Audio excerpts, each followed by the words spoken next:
This is Atash Amir, the CEO at StarLaunch. Most of you know me. And for those who don't, it's a pleasure to meet you. We've got the Tiny Colony team here today. We're really excited about this project. It's one of the projects that we're incubating. And if you know our history, you know that we're actually very, very selective with the projects that we incubate. So this is big for us. And as you all know, and those who don't, you will soon see, there's a lot to look forward to. So I'm just going to quickly run over the format of this AMA. The style that we normally employ starts off with a quick intro by the team. Then we get into a couple of the questions that you guys asked on Twitter or Discord. From there, I believe there are some winners to announce, and that'll be announced at the end. You guys will be getting some tiny tokens. Great questions, by the way. So we'll run through those, and the tiny team will answer. And after that, we'll actually bring you guys up on stage. Those of you who want to come up and ask a question directly can do so.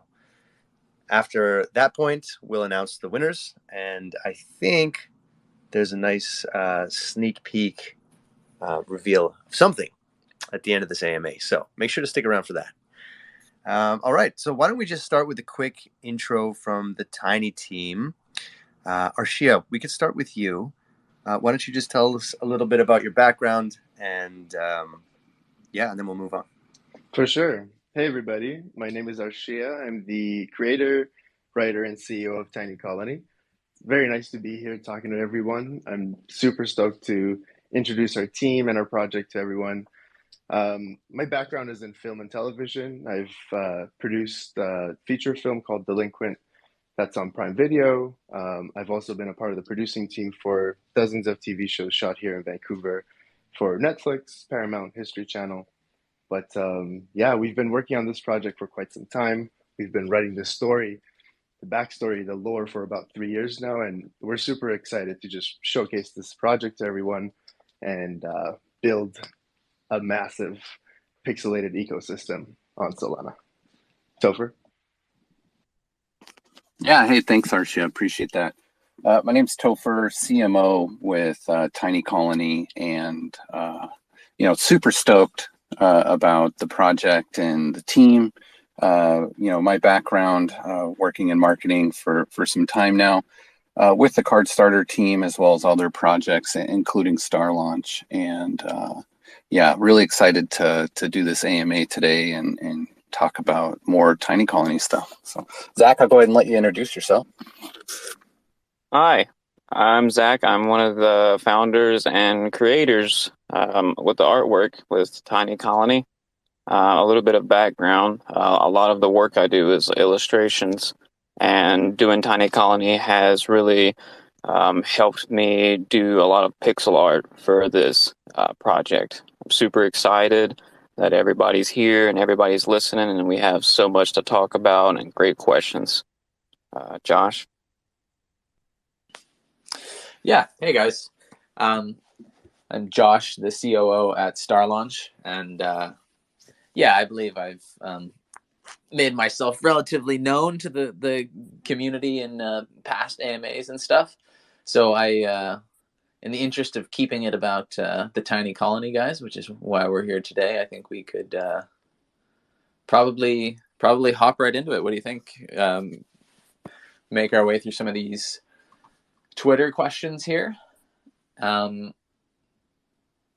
got one from Jam Shred, and he asks, where do you see Tiny Colony in 5 years' time? Please tell me there will be merch.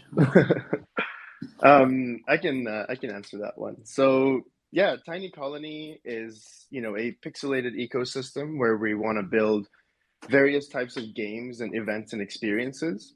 And in 5 years, I see our number one goal, which is to have a pixelated open world MMORPG, offering many different types of mini games inside that ecosystem that are actually the games that we're producing now. To be fully functioning so people can run around, communicate with one another, participate in all these different types of games. And then we're also going to have our animated TV show. So yeah, we have a crazy runway for the next 5 years, I would say. And yes, absolutely, 100% there will be merch. that's something that we're working on the designs on right now. And we're just really excited to showcase all of our characters in that format and all the lore and the backgrounds and everything. So yes, 100% there will be merch.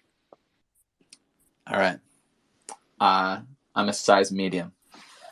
Just for the record. Delir, or Delir, he asks, what makes Tiny Colony different from other crypto games? Why would people want to play it versus your competition or some of the others? Yeah, for sure. So as I mentioned, we have multiple types of game modes. One of them being the construction and management type game, which is base builder. So that's where you're able to build a highly intellectual humanoid ant colony and feature colony and grow it. And you can also, there's over 15 different types of NFTs that you can purchase. All of them are integrated in the game. All of them are usable and all of them are tradable in our in-game marketplace called the Tiny Bazaar.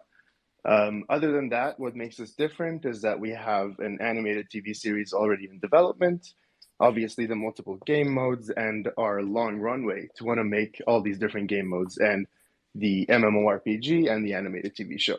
And another thing would be our story and lore. Our story is something that we've been writing for about 3 years now, and I think us being able to pull from that lore, that history, that timeline for our quests, for our TV show, for the game itself, that's kind of going to set us aside as well.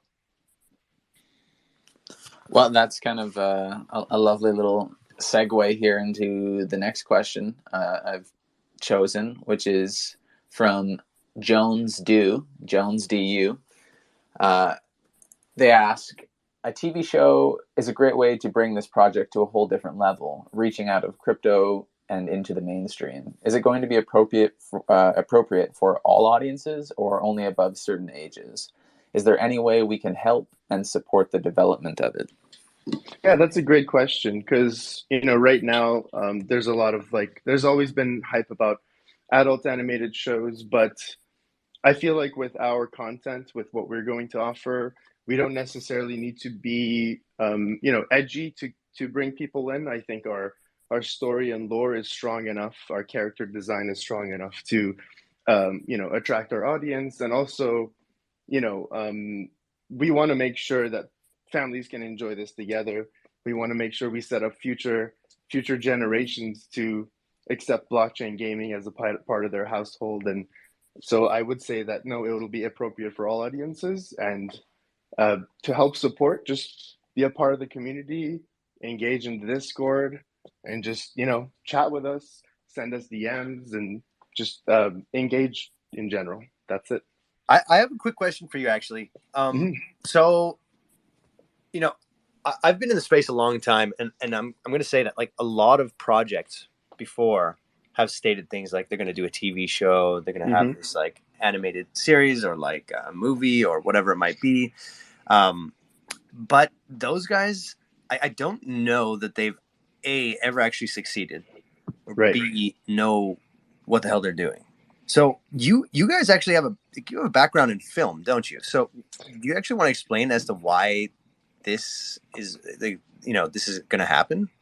Absolutely. Yeah. I mean, as I mentioned, I've been working in film and television for about 5 years. I've produced and running systems, running productions is my specialty, and building systems from the ground up is something I do. And, in film and television, us building that animated TV series is a reality. It's not necessarily a goal that we're looking forward to. It's in the process. I'm speaking to a lot of producers that I've worked with before in LA. They're all very excited about this idea and, this space, and wanting to make sure that this happens. So, and you're not when I just want the people to know, when he says he's been working for 5 years in film, it's not it's not short films. He's actually what are some of the companies you've worked for? Well, Netflix, Paramount, History Channel, Amazon, and these are the projects that I've worked on, but I've also produced my own films. Delinquent, I've done tons of different I've won a lot of awards in Vancouver for the challenging projects that I do. I've kind of been known as the producer that chooses challenging projects, but that's because I like a good challenge, and film was always challenging, but blockchain gaming right now, bringing that space here, making the game, making an animated TV show, building a community is just a new passion for me, and being able to, utilize all my network and all my skills for something new like this is just very exciting. That sounds huge. I mean, that's really exciting. And not to mention that this isn't sort of a overnight project or fly by night project. You've been working on the lore and story behind Tiny Colony for 3 years or something, haven't you? 3 years. Yeah, we have this we have this massive document, this massive Bible, where all these characters, all these teasers that you see are actually characters from this world. So they're not characters that we just came up with. They all have a role. They all have a name. They all have a description. They all have a backstory. Like Ulfhild, one of the Viking characters that we presented in the very beginning. She's not just this cool sorcerer Viking character. She has a huge backstory in the lore of Tiny Colony, and as people continue watching and continue being a part of the community, they'll see that all these characters that we're presenting actually will have a much bigger role in the overall story and arc of Tiny Colony, and they're not just another NFT being sold or another character in a game. That makes a lot of sense. There's a question here from Twitter by Valeris, and it kind of ties into this. So, what was the inspiration behind wanting to develop a pixel art style game as opposed to, the majority of other projects that we see? I think this question actually we could direct it to Zach. Yes. So I'd say nostalgia. Just, growing up on games like Pokemon and Metal Gear, I was really drawn to how the art was created. So, here I am at 5 years old looking at a screen the size of a credit card, and the amount of detail and storytelling that these game developers put into their projects still blow me away to this day. I still play my Game Boy to this day. I have Pokemon Silver, and I just really love the way the pixel art just is super fluid, and how they were able to do storytelling and get their point across with a handful of pixels. So, playing a lot of games when I was super young has really inspired me to put all of the childhood memories into this game. And I feel like that is super fun, and that sets us apart from different games. Yeah, and it it really comes across in your artwork. There is just this inherent sense of nostalgia and and love in those images. It's big fan of your illustrations, Zach. Thank you. Well, it's it goes to the idea that Archie was talking about for all ages. We've got younger people here. We've got people that are going in their 30s, and they can relate to this because they grew up on games like that. So, Pokemon and Tetris, Zelda, all those games. Topher can relate to it. We talked about this for a little bit. The art is super fun, and everybody can relate to it in some way. And the idea of just ants in a small universe like Honey, I Shrunk the Kids, it's just super fun. And I feel like that sets us apart from any game that's coming out. Nice. Yeah, I totally agreed. And nice reference with Honey, I Shrunk the Kids.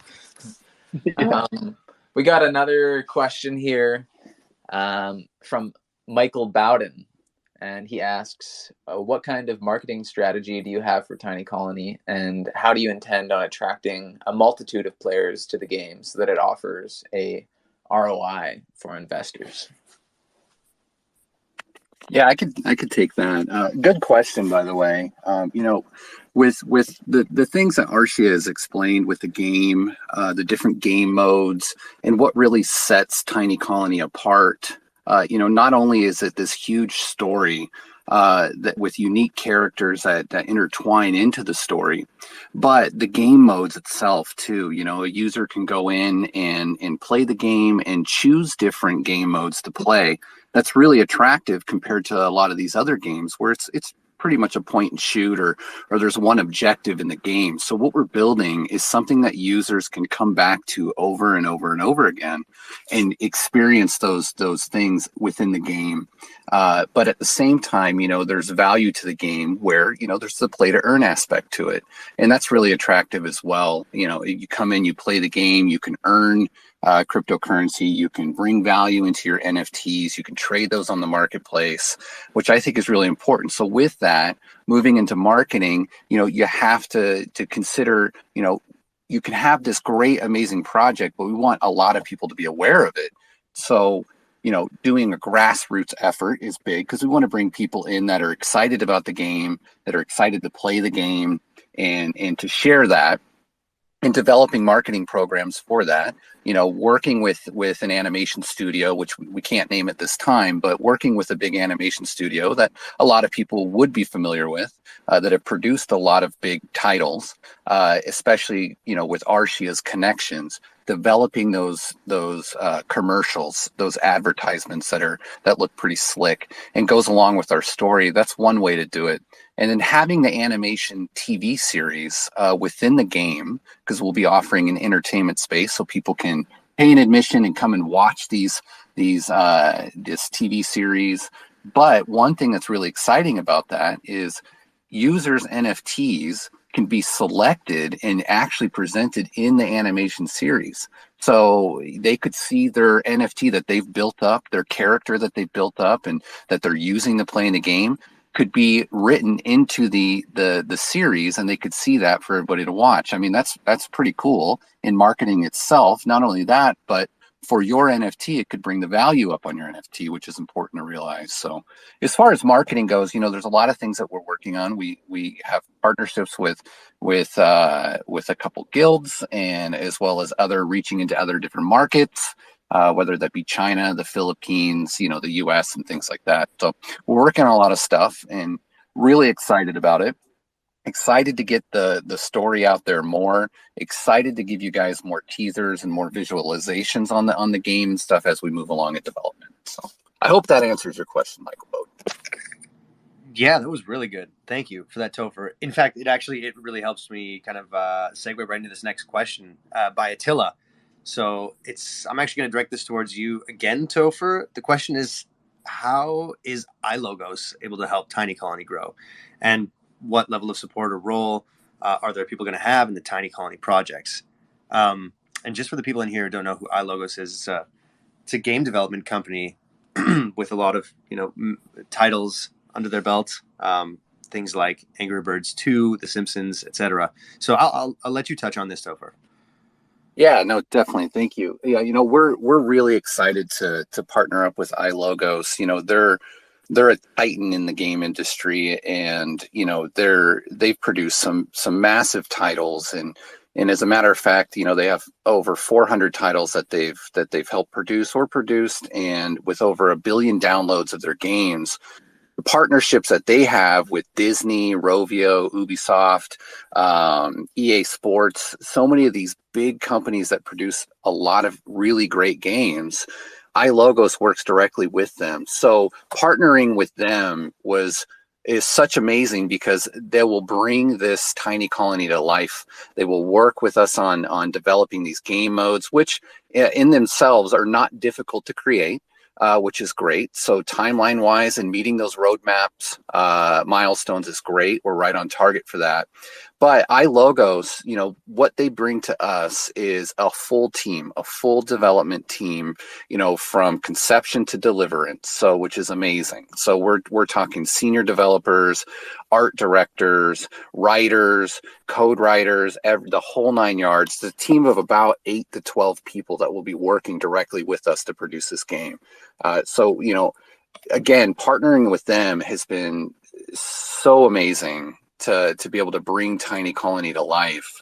And coming out with the different game modes as we reach these milestones and integrating those into the game and releasing those to you guys. It's very exciting. So check them out. ilogos, you can go to their website and see, some of the titles that they've worked on, like Archie had mentioned, those who hasn't heard of Angry Birds 2 or Simpsons Tapped Out. And that's just a couple of the ones that they've worked on. So check them out, certainly. Hopefully that answers the question. Oh yeah. Killing it as always, Topher. So we have another question from Du Young. He says, hello. Currently, most of the games have realistic graphics or 3D graphics. What made you develop a 2D game instead of realistic graphics, and what are the advantages? Also, who is the target for this game? I think touching on the graphics and the art style would probably be a Zach sort of question, I think. Oh, I think we may have. I think he accidentally dropped out there, so he's back up now. Should be good, Zach. Can you hear us? All right, so Arshia, why don't you answer the second part of that question? Who is the target for this game? And then when Zach's back, he can answer the graphics bit. Yeah, for sure. I mean, as Zach mentioned before, pixel art is for everybody, because a lot of different generations grew up with having pixel art as a part of their culture in many different ways.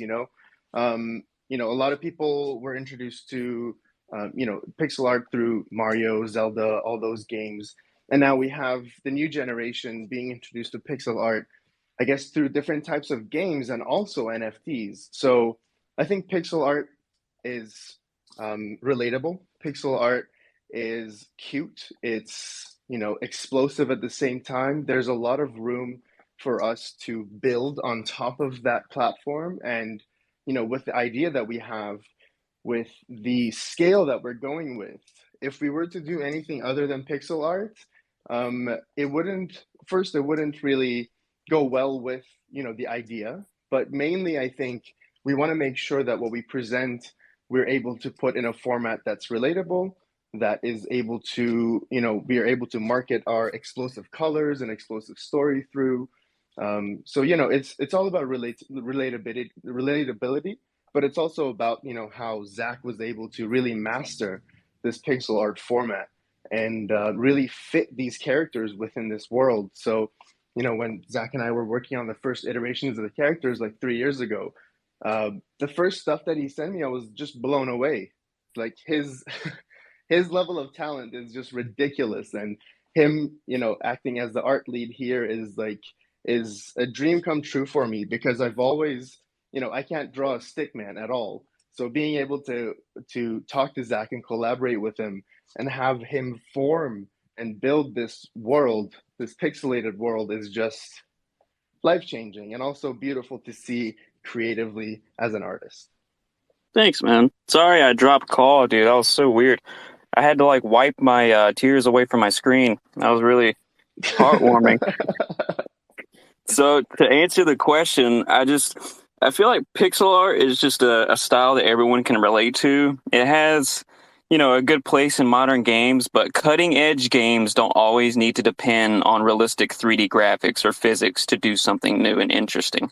I think with 100%. the least amount of detail, we can really push the game forward as far as storytelling, because this goes back to the other questions is, with all these games that came out years and years ago, Game Boy, Nintendo, all that stuff, so nostalgia, everybody can relate to that. And that's why indie games are making such a big thing now is all these AAA games with the best graphics. They don't really have enough storytelling to, push the game forward. And then they come out with another game every other year.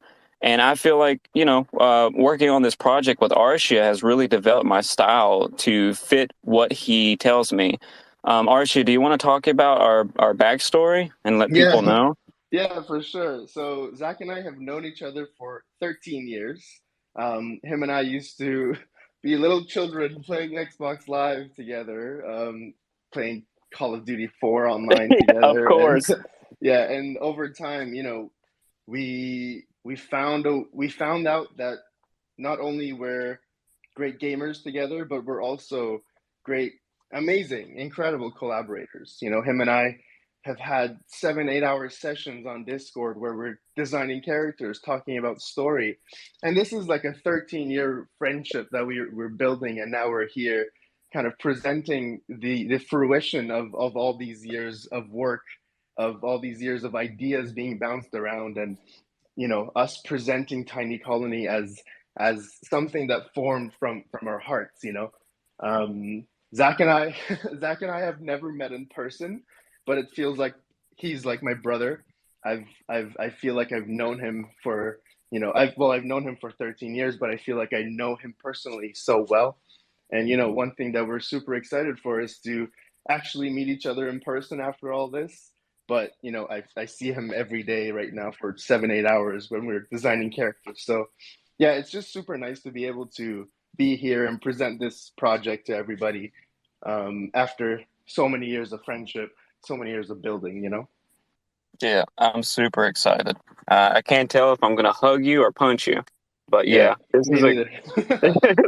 this is a great project to be a part of. So yeah, I really appreciate everybody being here and just hearing this story. And that alone, I feel like sets apart, from other projects. There's so much to build up on this project, and we're booming. The sky's the limit. There's so many characters that we can create, so much lore to create, and most of it's already created. And we love the support that we're getting, because me and Arsha has worked on this project for so long, and I've known each other for over a decade, like just working on this together, and all these groups of people who see the inspiration that we're trying to tell, and people are finally listening, and it's such a relief that all of our hard work is paying off. It's really nice to hear, guys. And just it makes me all the more excited.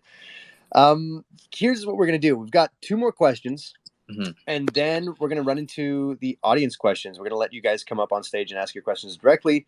It's possible that during this AMA, some new questions have come up for you, and now would be your chance. So, well, after these 2 questions, actually, would be your chance to come up and ask the team directly. Or if you just have some comments or just want to say hello or whatever it might be. So I'm just going to jump into the next question here. I'm going to direct this one to you, Arshia. This is from Tan Chi. For the play to earn part, where does the money come from? Is there any feature that would keep it sustainable? Right, that's a great question. So, if you look at our tokenomics, we have 30% of the total token supply dedicated to players. And that means there's many different ways for players to earn Tiny through the game. So obviously being play to earn, you have to play the game to earn.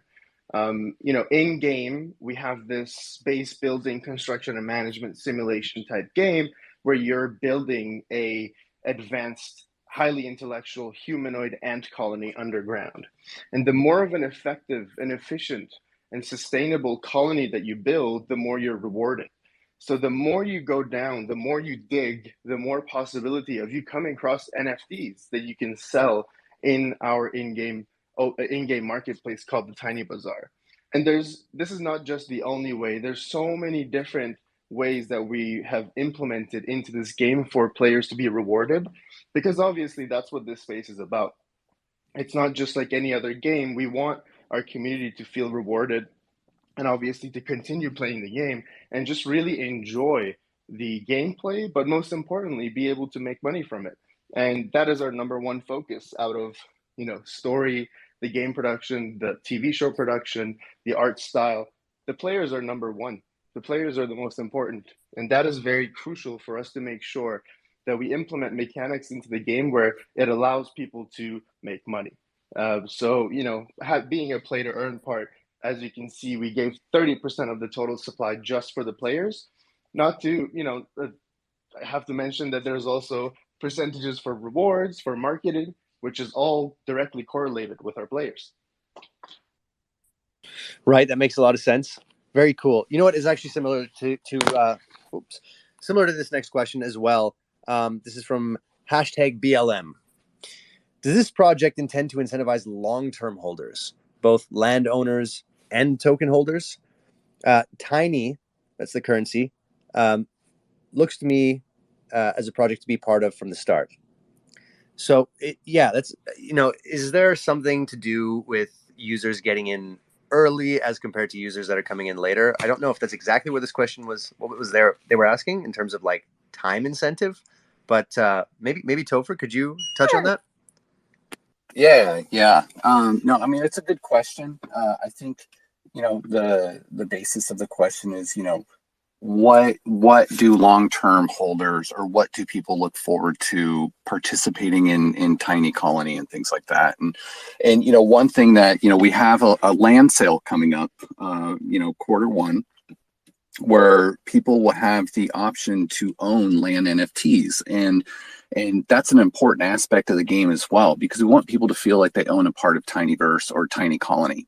And with this land sale coming out, people will be able to purchase these land NFTs from different factions of the story, which is great because, you have this tiny planet with the Viking area continent and the Persian and the samurai and the spirits and a couple others, and you can choose which land colony you'd like to purchase during the land sale.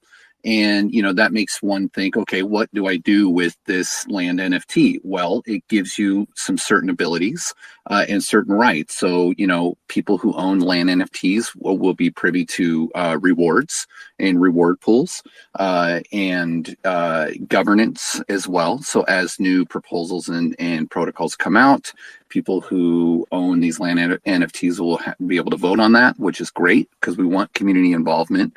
But also, they'll be able to earn, the play to earn potential with NFT land holders or colony holders is bigger, and they can earn tax and revenue from those land NFTs, and they can build up those land NFTs with their colony, with other aspects of the game, other NFTs that they purchase from the Tiny Bazaar and implement into their colony. They can sell that on the marketplace, which brings it value, and that's really important as well. So that's a really good incentive for our land sale.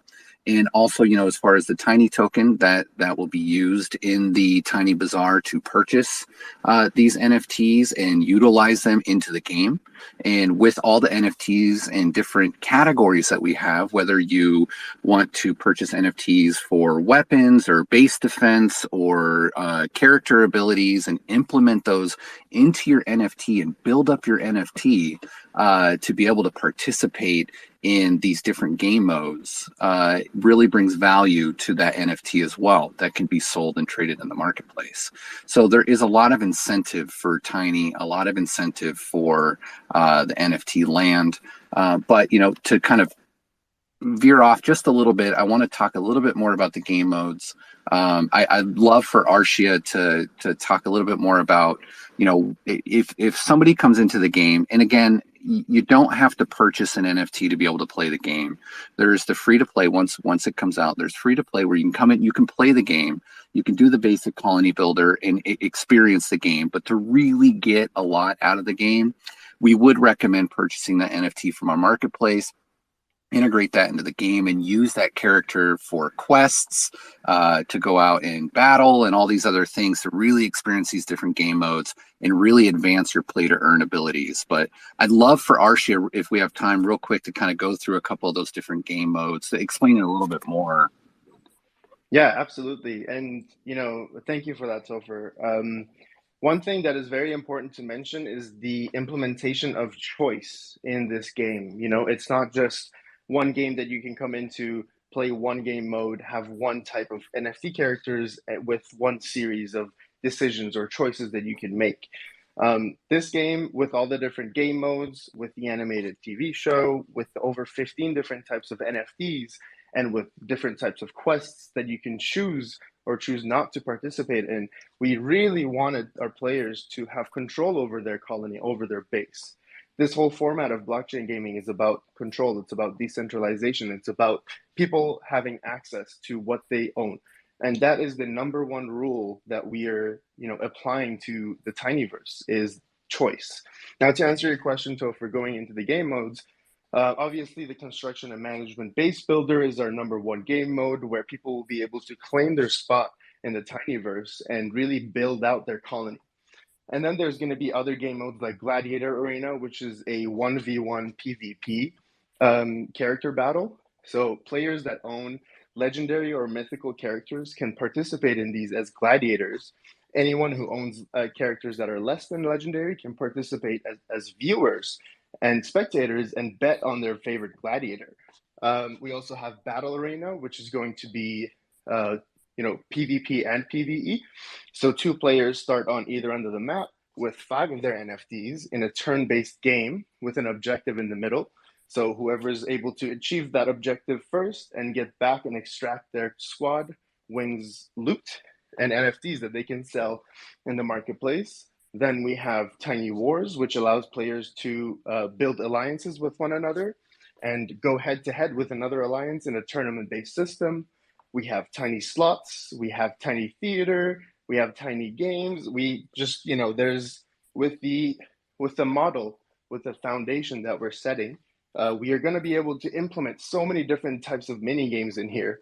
And, our community, I'm super excited to show our community all these different types of game modes and show them teasers as they come up. But yeah, choice is everything to us. And we want to really implement that for our community. Yeah, and that's with having all these different options and choice, compared to the bigger games that a lot of people have heard of, like Sandbox and Axie, and those games are great too. And at some point, when you go into Axie and you're playing and things like that, you kind of have to wonder, like, where are you going and where's the story going with some of these games? So that's what really sets us apart is having all these different characters and these different factions that you can get involved in. And like the samurai faction will have this big storyline on it, which is amazing. And you can own the samurai land and build these samurai characters and do all these different quests to earn loot, like, rare NFTs and tiny, and things like that. It's the model that we're building here, like you said, Arshia, is, what we're going for and what we're building this for longevity. And that's really important to know that, we have all the resources and we have an amazing team. Our team has grown quite a bit. We have an art team with Zach, and he has 3 artists, including an animator. We have a marketing team with social media managers and different marketing people helping us out. We have a development team with M Labs who's back coding a lot of the game and things like that. We have a web development company that's building the UI for the land colony sale. So we have this big team of about 20 to 25 people now that's continuously growing, and that's not even including the ilogos team. But to build this for the longevity of the project, and certain adjustments were made to ensure that we reach those milestones and that we're able to continuously produce this game that we're going for. So I wanted to address that. But again, we're committed to this project. Our team is amazing. StarLaunch has been amazing, incubating us and providing us a lot of resources and networks, and we couldn't be happier with where we're at now, and super excited and stoked about where we're going. So I think we might have another question. I guess Atash, I'll let you open up to the floor, I think. Yeah, I think we're going to do that now. So we're going to let you guys in the audience have the opportunity to come up on stage. I see a few of you are requested already. So the way you would do that is request to speak, and then we'll go in the order of the requests. So basically, when you get up here, just tell us who you are and who your question is directed to, and then you can go ahead and ask your question. So we're going to start with the first. This is Liquidated Sing. Just a moment here. Okay, you're up on stage. You can go ahead. Hello. Doing well? Hello, can you hear me? Oh yeah, we can hear you. Oh yeah, perfect. So yeah, my question is that on which platforms we will be able to play this game? Yeah, for sure. So this is going to be a web-based game, so it's going to be a browser game. We wanted to make it as accessible as possible, and there are discussions for mobile, but we want to make sure that we master the browser gameplay first, and we want to make sure that the ecosystem that we're building is very easily accessible by all. So yeah, the browser game is the way to go in my opinion. And we didn't want to build a client for it, build a third-party system where it would make it difficult. So accessibility is everything. So we decided that a browser game would be the way to go. Thank you so much. I'm actually a Yeah, mobile player, so I actually awesome. like to play mobile games. So I was just wondering Yeah, for sure.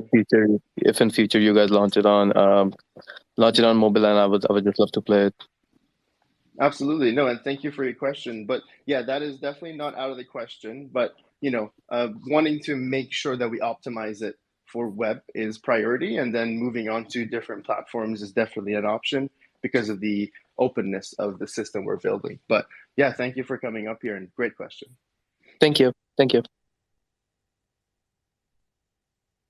All right. Up next, we have GM Chief.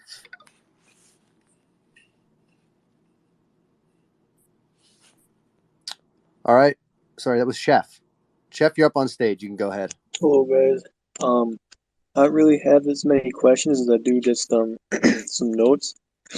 So I originally found Monkey Ball, and then I found StarLaunch, and then I found the game through StarLaunch, and I've been like following it for about a month now, maybe month and a half, I don't know.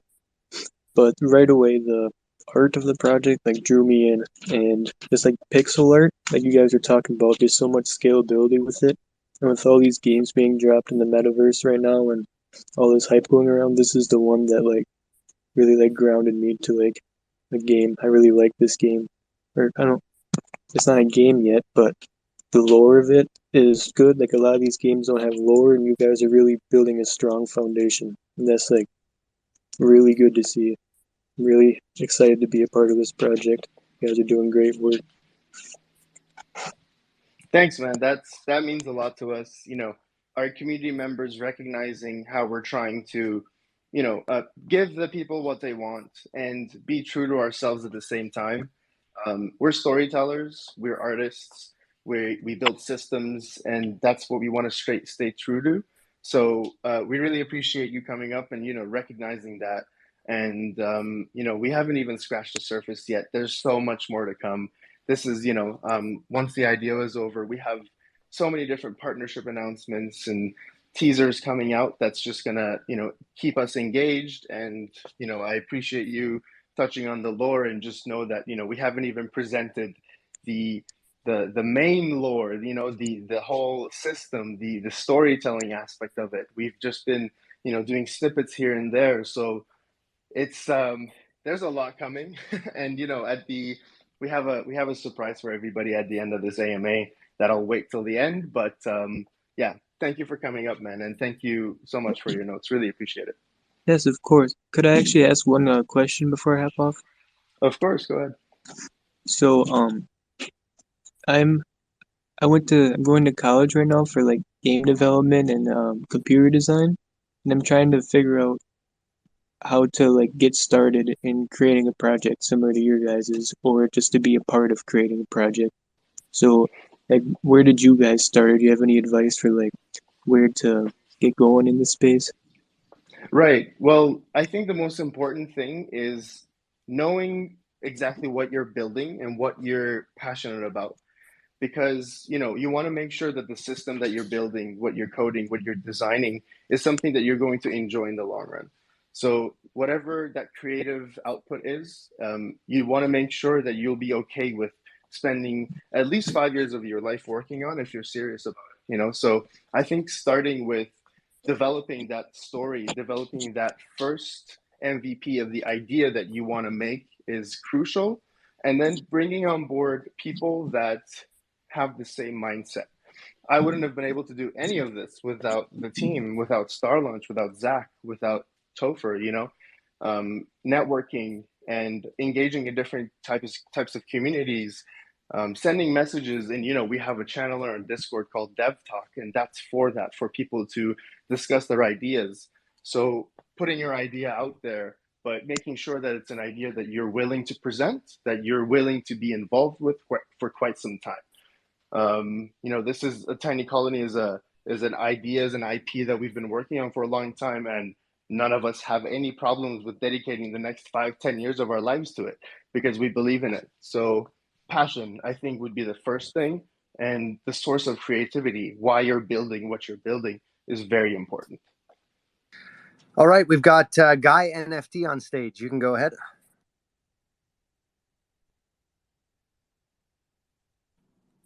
Guy NFT, can you hear us? He's muted, I believe. Okay, so we'll move on. Can you hear me? There you are. Yep, we can hear you. Awesome. Okay. So lovely to follow, and I'm currently involved in the IDO. So I was very glad to see that there was a couple of slight issues that got sorted out. I've already contributed some hydrazine and NH24, so that's great. Obviously hoping I can burn as much as possible. So I'm an avid NFT collector, and if it's mentioned, obviously, in the Discord, I only just joined it a few days ago. When are you launching your NFT? Will it be on the Ethereum, on the Solana one? And sort of roughly an idea of what it will cost to mint, and how many sort of are you going to limit 2 people to mint? Right. So that's a great question. We're going to have our first NFT collection coming out in the first quarter of 2022. And there's going to be a variety of different categories to choose from. We have over 15 different types of NFTs, all of which are, usable and integratable in game. So yeah, the first quarter of 2022 is when we want to bring it out. In terms of limitations, that's something that we're developing, but we don't want to limit people too much, but also we want to make sure that the higher level characters, especially the ones that provide governance within our ecosystem, have certain, I wouldn't say limitations, but certain bonuses that can't be overused. Yeah. Makes sense. Okay. Next question is, you're going to be launching it Ethereum on OpenSea, or are you going to go Solana? Okay, fine. Solana, yes. And I don't know if you guys heard about the Adidas launch. It's sort of been pumping today, and they limited it to 2 people, but one person obviously was able to get like a few hundred of them. So maybe just something that you guys can keep an eye on, because there's been lots of debate on Twitter today about that. But I don't want to hog that chat. Super excited about your IDO, and looking forward to obviously adding value in the Discord. One last question, will you be adding sort of whitelist opportunities for the early birds like myself in your Discord, or some of the IDO guys? Was interested to hear about the 2 different worlds between StarLaunch and then the other side, the Discord side. Yeah, no, that's a great question. And Guy NFT, you have some amazing reverb on your voice. It sounds pretty epic. I just want to let you know that. But great question. And kind of coming off what Arshia was saying, we do have the Land Colony NFT sale coming out first quarter, as well as an NFT sale coming out in first quarter that would be purchasable through our marketplace on Solana. As far as what you're mentioning, is there going to be a whitelist for those early supporters, or is there going to be rewards for our early supporters? We value all of you, and we recognize, and we do see you in our Discord, in our socials. We see you supporting and promoting our project, and we could not thank you enough for that. And we definitely recognize that. And there are some things coming. We want you to know that we're still developing how we can reward, or how we can recognize those very early supporters. We're still roundtabling that. But as far as the NFT drop coming out in first quarter, as well as the land sale, just make sure you follow our Discord and follow our Medium for sure. Awesome. Okay. Velu, we've got you up on stage. Can you hear us? Yes. Can you guys hear me okay? Perfect. Yep, you can go ahead. Awesome. Hey, thank you for taking my question, and I'm a fan of StarLaunch. My question, can you guys talk a little bit about the IDO token pricing? And given your pricing at 0.36 USD, how are you thinking about scale here? Yeah, so I can actually answer this one. So that was, some people have been asking about this. They're saying, oh, but the number of tokens that I'm getting per hydrazine or whatever they were calculating, or they were doing, the dollar amount has changed. And there's a really, really good reason for why it's changed. So as both StarLaunch and Tiny Colony have been growing, the level and kind of capacity we've had to bring on larger partners and bigger players in the space has grown. So we've had some really, really incredible names jump onto Tiny Colony, which I think we'll be able to announce sometime in the near future here. But as we work with these guys, they have a lot of experience in terms of the economics of a project and in terms of sustainability. That is one of the big things that came up during these conversations. There were two entities, in fact, that you guys would all know of, that were mentioning that this project was they felt it was undervalued. The valuation was low, and it's pretty rare to see somebody who's offering money to invest into a project to say that the valuation is too low and that they would prefer to pay a higher price.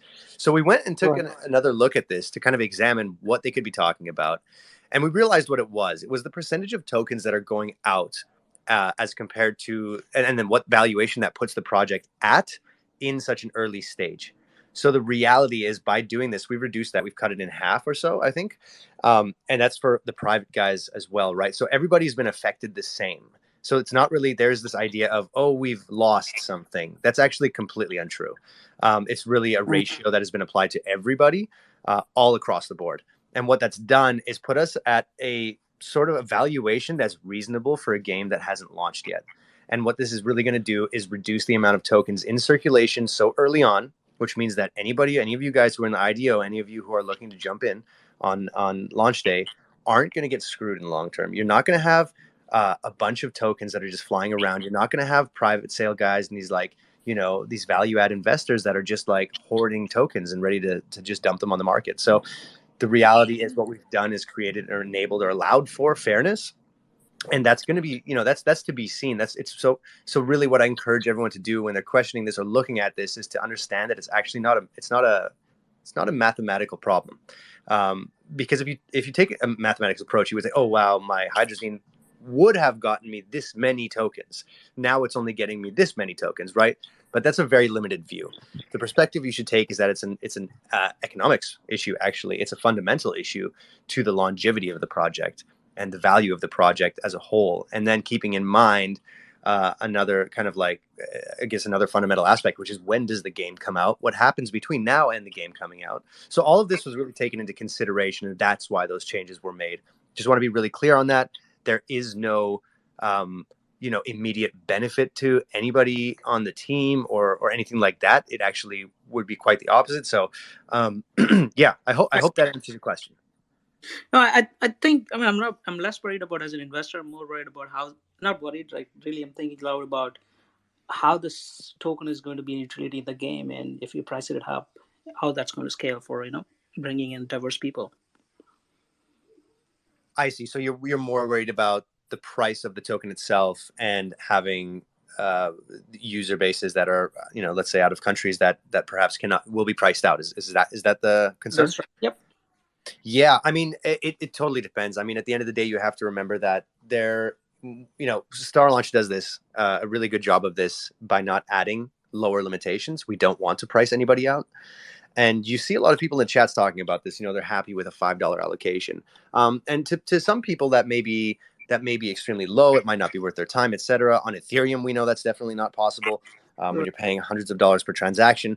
But we actually see that the Solana community is a little bit different. These guys are okay with that. Not only are they okay with it, but they're actually happy about it. It's fun for them. It's being part of the process, engaging with the platform, and not being like quite literally every other platform out there that does price these people out. And I think at the end of the day, you got to remember that, especially if it's going to be an in-game currency or it's going to interact with the game, these things can be adjusted, and they could be fractional as well, right?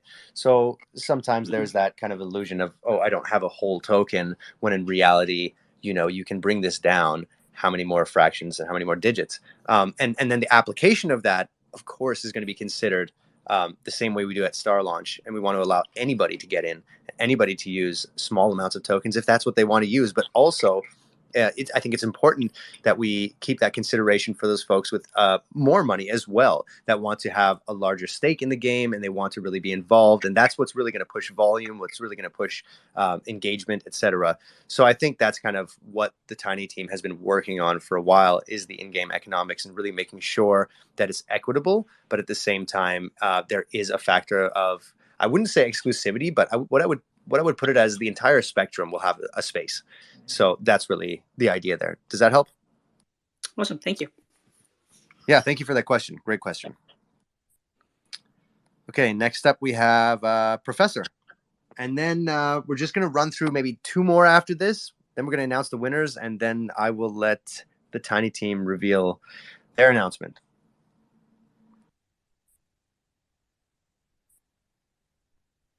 Okay, Professor, you're up on stage.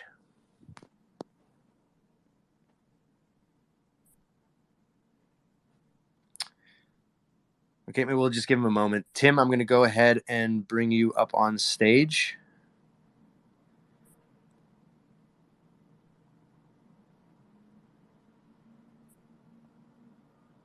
Okay, Tim, you're up. Can you hear us? Actually, I'm quite impressed by the whole StarLaunch thing, but I just have one question. My stars are saved, right? Because I don't know because I can keep stars in my wallet, they're safe. But keeping a lot of stars in the launchpad, is it safe to keep my stars? Like, I want to put more stars so I develop more hydrazine. Is that safe for me? It is safe. It depends on what you mean by safe. If you're asking if the platform is secure, yes, Yep. it's very secure. We have a fantastic team of developers, and they kind of really account for any possible or potential exploits or any attack vectors or anything sort of like that. And we do run internal audits on everything that we do, plus testing. So I wouldn't be too worried about that. But another way of defining safe is, will my stars decay, which is actually intentionally part of the platform. So if you're going to be staking them but not locking them, which is again completely understandable, you will incur that decay, which is a 90-day half-life, which is, I think it equates to about 0.67% daily. Does that make sense? But in terms of, if you're just worried, thinking about the platform itself is secure for sure. Yeah, so because I want to put a lot of more stars in it, and many other friends of mine, we're worried because we love the StarLaunch. The whole launchpad is amazing, and it really made IDOs very easy, ICOs very easy to get in. So yeah, I just have this question. Is That's it safe really, or not? yeah, that's really nice to hear. Thank you for sharing that. And yes, I would not be okay with us putting out a product that had any vulnerabilities or potential avenues for exploit. So I would say it's safe. Yes. All right. Thank you so much. Thank you. Thank you. Okay. Up next we have Biratron X. You're up on Hey stage. guys, can you hear me? Yes, we can hear you. Awesome. Thank you so much for inviting me up on stage. I just want to say, guys, I am super excited for this game coming. I'm a part of the StarLaunch and been in this gaming for a little, and just want to give you guys a huge shout out. You guys are doing an incredible job. This looks amazing, and I can't wait to play. I do have one question, and I want to know if you guys are open, if you guys are hiring for marketing, social media, community management. I want to know if there's any opportunities for the community to come and be part of you guys' team.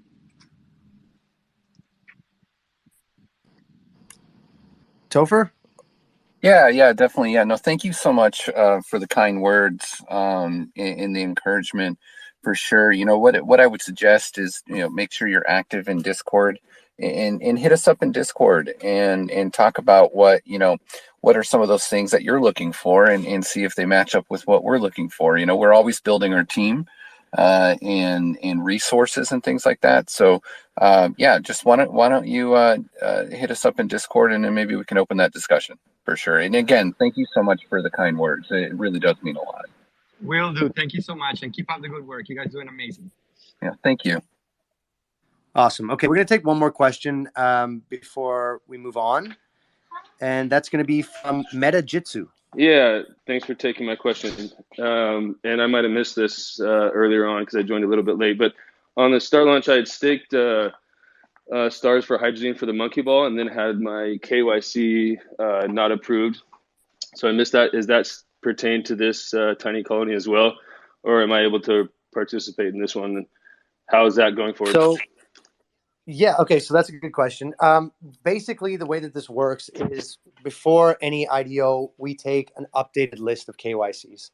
And so if you did complete your KYC since Monkey Ball and kind of resolved whatever errors Fractal was suggesting you had, then that would be on the new updated list, assuming that it was approved before the deadlines.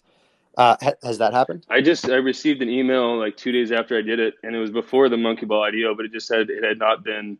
There wasn't any specific things to complete. I don't remember. I'll have to go back and look at the email, but it just was like KYC was not verified through Fractal, I think it was the gist of the email. Gotcha, and it didn't explain why. So what we've done is we've set up a channel specifically with Fractal where they can actually assist with this stuff, and they have moderators 24 around the clock. They constantly pin in the Telegram who their new and active staff member is that's online, and you can directly DM them. If you like, you can message us on Telegram, and we can forward that to you. But just to give you an idea of the sort of load that they had gone through over the past month, I think at this point we're near 80,000 unique KYCs and AMLs that have come in through the last 5 weeks. Okay. So it's, yeah. So I encourage anybody who's listening and, finds themselves quickly kind of getting upset with Fractal and us and such when it comes to the KYC. Remember, that's 80,000 individuals that are going through here. And it's not just like, send us a selfie.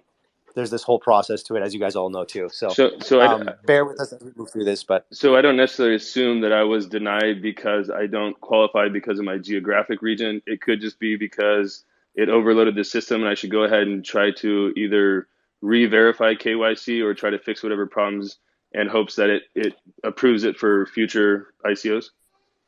Again, that's a good question. I would suggest just kind of, speaking with them, because I've seen things from like, oh, your photo is blurry, that's why we went through and did it, and that's why it was rejected. Or if you're living in the United States, then I think you're already aware that U.S. participants can't take place in these IDOs or participate in these IDOs. Okay, roger that. Thanks for your time. You got it, man. Okay. Thank you all for coming up here. I know there's a few more that are requested as well that wanted to come up. We don't want to push this too long because we've taken up a lot of your time already. Let's announce the winners, Josh. I think there was a select few that are going to win. What are they going to win? They're going to win $100 worth of Tiny. So congratulations in advance to the names that I'm about to read out here. This is just randomly generated from the questions that we Wait. $100 worth of Tiny each or all together? Oh, sorry. Yes, $100 worth of Tiny each. Wow. Okay. Cool. Very good. Yeah. So I will. So what I'd like to do is I'll read off the names now, and if you hear your name, you can reach out to Tiny Colony on Twitter and just verify your identity with them, and they'll work with you guys to make sure that you get that Tiny. This recording will be available afterwards, so we'll put this out in case anyone that did win isn't listening any longer or just wasn't able to be here while it was live. So anyways, here are the winners. At Jones_DU, congratulations. And then we have at Valeris T, we have at Evan Humby, at Naza Rambo, and great name here, at Rockstar Dads. So congratulations to the 5 of you. Like I said, reach out to Tiny Colony on their Twitter and they'll make sure you get sorted. So yeah, congratulations. $100 worth of Tiny to each of you. Very cool. Okay, and just before we close this off, Arshia, would you like to share whatever it is you guys are putting out in the next 10, 20 minutes? Absolutely. Well, I just dropped it I just dropped the bomb in Discord announcements, and everybody can go over to our Discord and check out our first lore teaser. And this teaser is something that our art team has been working on very hard, and we are so excited to share it with you guys. And again, go to our Discord and announcements, and people are already seem to be very excited about it. So looking forward to hearing what you all think about it. And again, thank you guys so much. Thank you, StarLaunch, for launching us, incubating us, and providing the space for us to tell our story, to make our game, to make our show. So, and thank you all for your great questions. Really appreciate having this opportunity to build this ecosystem with all of you. So thanks again. Awesome. Okay, guys, we'll see you next time. Thanks, guys. See ya. Take care, everyone. Bye. Thank you.